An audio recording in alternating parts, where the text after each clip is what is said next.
वाणी है भाई, जिसने जाना उसने माना। संतों ने बखान किया, धर्म शास्त्रों के अंदर शब्दों को लिख के गए, आज हम पढ़ पढ़ के तोता मिट्टू बन गए। देखिए सजनों, हम पढ़ पढ़ के पत्थर हुए, लिख लिख भये ईंट। कबीरा राम नाम की हृदय में लगी न एकहु छींट। भाई हमारा हृदय बदल नहीं पाया, हमारे हृदय में शांति नहीं है। हम अपने जीवन में संसार की माया को पाने के लिए दिन रात दौड़ रहे हैं, लेकिन दौड़ते दौड़ते जिंदगी का अंत कर देते हैं, जैसे मृगा ने किया। कहाँ खुशबू आ रही थी? नाभि कमल में, लेकिन दौड़ रहा था कहाँ मृगा? बाहर जगत में। यही गति आज हम सबकी है, लेकिन गुरु महाराज जी हम आपके जीवन में सजनों वो परमात्मा को हमारे अंदर जना देते हैं। हमारे अंदर का जो अंधकार का जो पर्दा है वो हटा देते हैं। ज्ञान ज्योति को दे करके हमारे हृदय के अंदर माया मानव संसार के अंदर भ्रमित है, माया के अंदर मानव भ्रमित है। ये माया का पर्दा को हटा देते हैं कौन? गुरु महाराज। इसीलिए गुरु की वंदना किया। गुरु को कीजिए दंडवत, कोटि कोटि प्रणाम। कीट न जाने भृंग को, गुरु कर ले आप समान। अपने समान कोई किसी को बना सकता है? आपने देखा होगा एक धनवान अपने समान धनवान किसी को देखना नहीं चाहेगा। एक राजनेता अपने बराबर, अपने से ऊंचा देखना नहीं चाहेगा दूसरे को। एक पड़ोसी को धनवान अपने से अधिक देखना नहीं चाहेगा। मेरा कहने का मतलब जो ज्ञानी होगा, जो बुद्धिमान होगा, समझदार होगा, विवेकी होगा, वो तो समझेगा भी, लेकिन जो मायावी होगा, जिनकी वृत्तियां बहिर्मुखी होंगी, वो अपने से अधिक ऊंचा और महान देखना नहीं चाहेगा। लेकिन एक गुरु ऐसा होता है, एक दूसरी जाति के कीड़े को ला करके, जंतु को ला करके अपने घरौंदे में डालता है। अपने शब्द की चोट से क्या करता है? देखिए धीरे धीरे अपने समान भृंगी बना देता है। देखिए सजनों, गुरु के अंदर वो क्वालिटी होती है, वो शक्ति होती है। मनुष्य आज गुरु की महिमा को समझ नहीं पाता, केवल मात्र लकीर का फकीर बना रहता है। आप सभी को पता है नारद जी के पास में क्या चीज की कमी थी? हस्तरेखा, मुखरेखा और 4 वेद 6 शास्त्र, सारी चीजों क्या उनके अंदर कंठस्थ था और जानते थे। और इतना जानने के साथ साथ में भगवान विष्णु के पास में विष्णु लोक में जाते थे और विष्णु का दर्शन करते थे और भगवान विष्णु से वार्तालाप करते थे।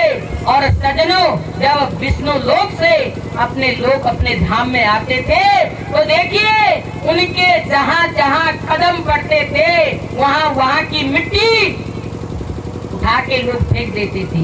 एक दिन नारद जी ने देखा ये क्या हो रहा है?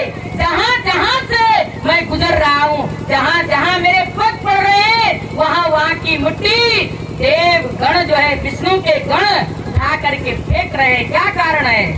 और पूछा, कहा कि आपने गुरु धारण नहीं किया है, गुरु नहीं बनाया है, निगुरे हो। किसी के कारण आप जहाँ चरण आपके पड़ते हैं, धरती भी अपवित्र हो जाती है।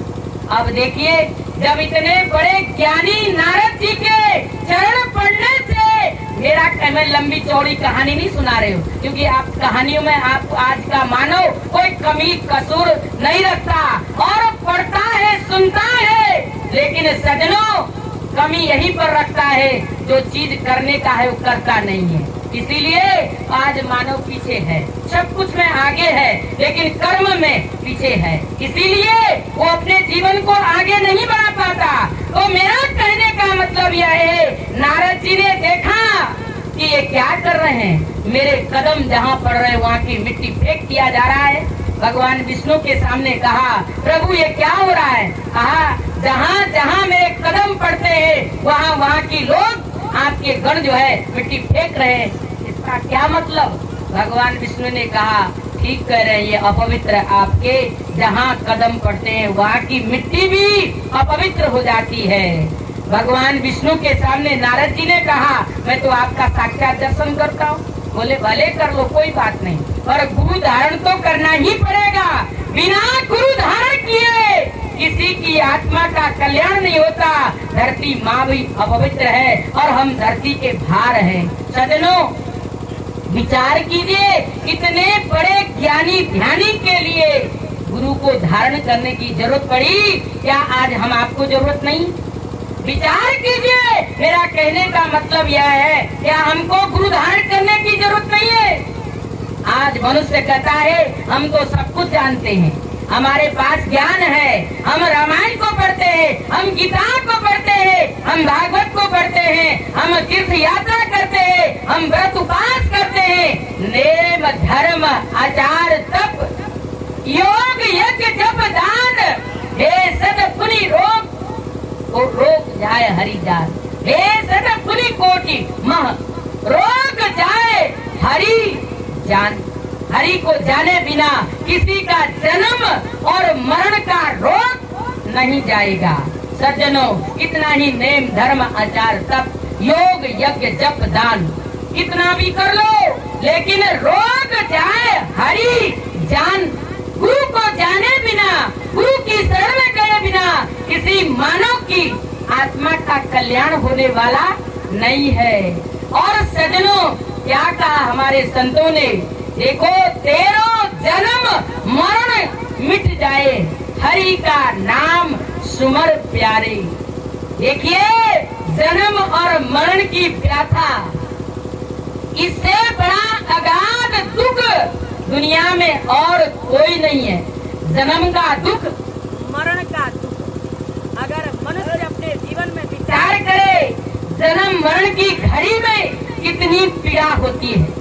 आपने सुना होगा, जब समय अंत आता है, उस समय के अंदर हजारों बिच्छू सांप एक साथ में डंक मारते हैं, इतना शरीर में पीड़ा होती है। अब देखिए सज्जनों, कितनी काया में कष्ट होता होगा, लेकिन मनुष्य विचार नहीं करता। और जन्म की घड़ी में भी आपको पता होगा कि कितना दुख होता है। सज्जनों, जन्म मरण का जैसा दुख और कोई नहीं।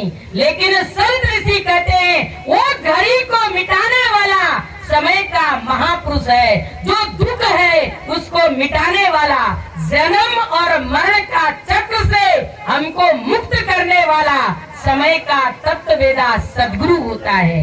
देखिए, इसीलिए गुरु महाराज जी के चरणों की भक्तों ने वंदना किया, स्मरण किया, चिंतन किया। लेकिन आज हम केवल पढ़ते रह जाते हैं पर समझ नहीं पाते। तो संत समझाने के लिए कहते हैं क्या, आप लोग एक भजन सुनेंगे। प्रेम से बोलिए श्री सद्गुरुदेव महाराज की, सच्चे दरबार की, सत्य सनातन धर्म की।